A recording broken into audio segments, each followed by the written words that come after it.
Hello అండి, welcome to ఇంటి రుచులు బై రాజీ. ఈరోజు నేను చేయబోయే రెసిపీ చికెన్ పికిల్ అండి. ఇది మా అమ్మ రెసిపీ. ప్రాసెస్లోకి వెళ్ళిపోతున్నాను. దీనికోసం ముందుగా 1 కిలో చికెన్ తీసుకున్నాను. ఇలా బోన్స్తో సహా తీసుకున్నానండి. దీన్ని క్లీన్ చేసి పెట్టేసుకున్నాను. ఇప్పుడు ఇందులో 1/2 స్పూన్ పసుపు, 1 స్పూన్ సాల్ట్ వేసుకొని ఈ పసుపు ఉప్పు మొత్తం చికెన్కి పట్టేలాగా మిక్స్ చేసేసుకోవాలి. ఇలా చికెన్ని కొంచెం చిన్న ముక్కలుగానే కట్ చేయించుకోండి. పెద్దవి అయితే ఫ్రై అవ్వడానికి ఎక్కువ టైం పడుతుంది. చిన్నవి అయితే ఈజీగా ఫ్రై అయిపోతాయి. తర్వాత ఇలా స్టవ్ ఆన్ చేసేసుకొని గిన్నె పెట్టేసుకుంటున్నాను. అడుగు మందం ఉన్న గిన్నె తీసుకోవడం వల్ల చికెన్ కుక్ చేసుకునేప్పుడు మాడిపోకుండా ఉంటుందండి. లో టు మీడియం ఫ్లేమ్ పెట్టుకొని లిడ్ పెట్టేసుకొని దీన్ని కుక్ చేసుకోవాలి. ఇలా మధ్య మధ్యలో కలుపుకుంటూ చికెన్లో ఉన్న వాటర్ మొత్తం రిలీజ్ అయ్యేంత వరకు కుక్ చేయాలి. చికెన్లో ఉన్న వాటర్ అంతా బయటికి ఇలా రిలీజ్ అయిపోయిందండి. మధ్య మధ్యలో ఇలా కలుపుకుంటూ ఈ వాటర్ అంతా ఎగిరిపోయేంత వరకు కుక్ చేసుకోవాలి. ఇలా మధ్యలో మిక్స్ చేసుకుంటూ ఉండాలండి. ముక్క చిదిరిపోకుండా చూసుకోండి. పికిల్కి ముక్క చిదిరిపోతే బాగుండదు. నాకు కంప్లీట్గా చికెన్ కుక్ అయిపోయిందండి. వాటర్ అంతా ఎగిరిపోయింది. తడి లేకుండా ఇలా కుక్ చేసుకోవాలి. ఇప్పుడు దీన్ని పక్కన పెట్టేసుకుంటున్నాను.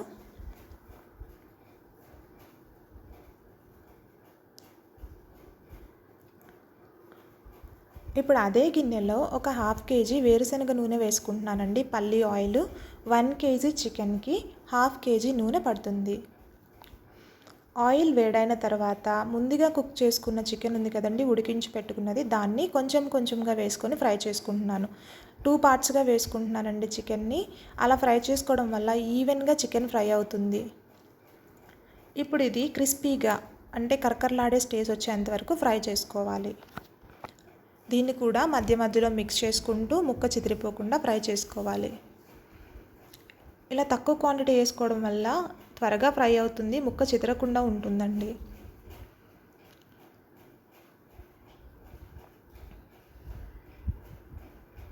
నేను ఈ చికెన్ని 2 భాగాలుగా చేసుకొని ఫ్రై చేసుకుంటున్నాను అండి. చూడండి, ఫ్రై అయిపోయింది.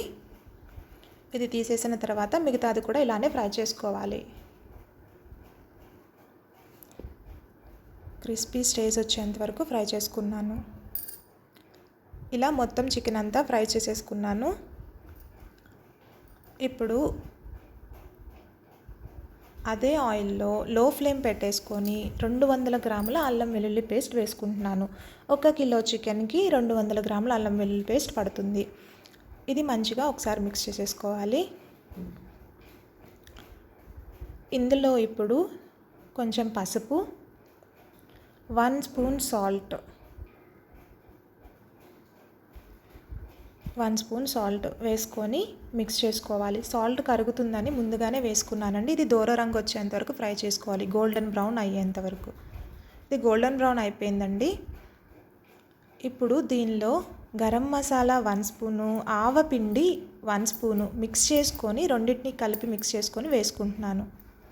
అదొక స్పూను, ఇదొక స్పూన్ పడుతుందండి. ఆవపిండి అండి, మెంతుపిండి అస్సలు వేయకూడదు, ఆవపిండి మాత్రమే.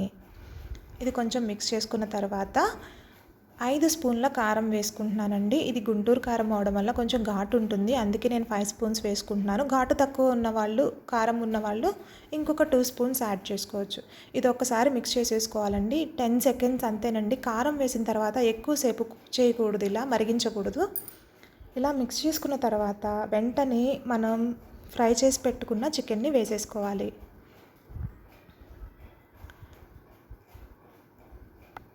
ఇది ఒకసారి మిక్స్ చేసేసుకొని వెంటనే స్టవ్ ఆఫ్ చేసేసుకోవాలండి. స్టవ్ ఆఫ్ చేసుకొని కంప్లీట్గా కూల్ చేసుకోవాలి.